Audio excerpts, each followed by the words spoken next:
কেন্দ্রীয় সংস্থা সন্দেশখালীর পর ভূপতিনগর, ইডির পর এনআইএ, গ্রামবাসীদের হাতে আক্রান্ত হয় এনআইএর আধিকারিকরা, ভেঙে দেওয়া হয় গাড়ির কাঁচ। পূর্ব মেদিনীপুরের পর ভূপতিনগরে বিস্ফোরণের ঘটনায় দুজনকে গ্রেফতার করে এনআইএ। ভূপতিনগরের ঘটনার নানান রাজনৈতিক প্রতিক্রিয়া। মান বাজাতেই হামলা, বললেন মমতা। মমতাই দায়ী, মত সুকান্ত মজুমদারের। গান বেঁধে প্রতিবাদ অসীম সরকারের। ঘটনার রিপোর্ট তলব নির্বাচন কমিশনের।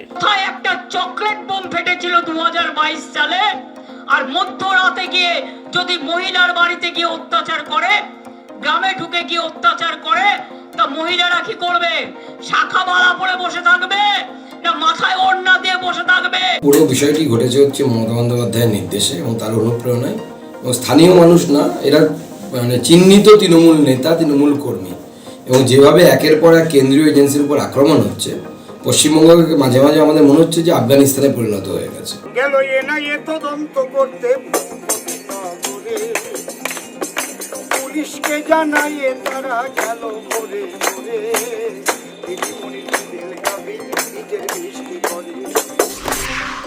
প্রথমে শীতলমায়ের মন্দিরে পুজো, পরে ধনেখালিতে আদিবাসীদের সঙ্গে নাচ, জমজমাট প্রচারে হুগলির তৃণমূল প্রার্থী রচনা ব্যানার্জি। সবকিছুই ভালো হবে, মন্তব্য দিদি নাম্বার 1-এর। সবই ভালোই হচ্ছে, মানুষের এত ভালোবাসা যে আমার কোনো কথা নেই, আমার কোনো ভাষা নেই। আমি ভাবতে পারিনি যে মানুষ আমাকে এইরকম ভাবে ভালোবাসবে। ডায়মন্ড হারবারে অভিষেক বন্দ্যোপাধ্যায়কে হারাতে গেলে দম লাগে, এটা আগেই বোঝা উচিত ছিল আইএসএফ বিধায়ক নওশাদ সিদ্দিকীর। মালা রায়ের প্রচারে এসে এমনটাই মন্তব্য মন্ত্রী ফিরহাদ হাকিমের। অভিষেক ব্যানার্জিকে হারানো দম। নওশাদ সিদ্দিকী তো কালকের বাচ্চা। যদি নরেন্দ্র মোদীও আসে, অমিত শাহ আসে, বা যে কেউ যদি আসে, তাদেরও সেই দম নেই যে অভিষেক ব্যানার্জিকে হারাবে।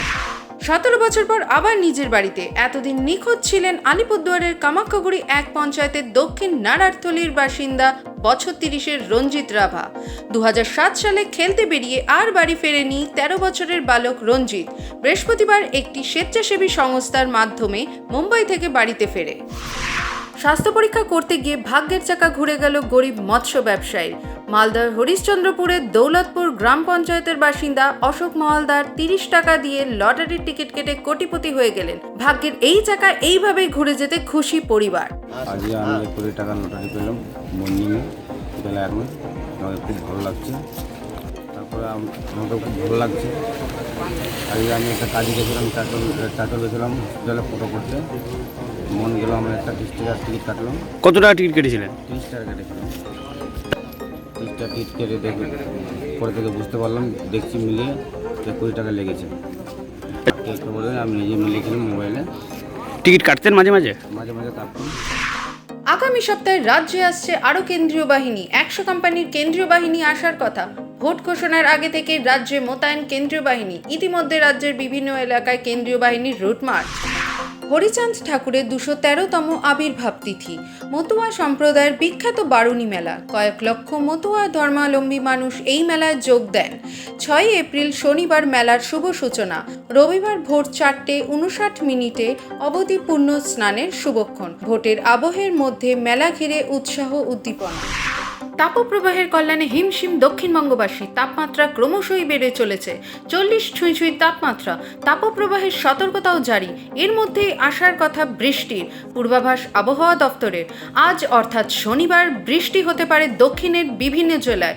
রবি এবং সোমে দক্ষিণবঙ্গ জুড়ে স্বস্তির বৃষ্টি ও আভাস।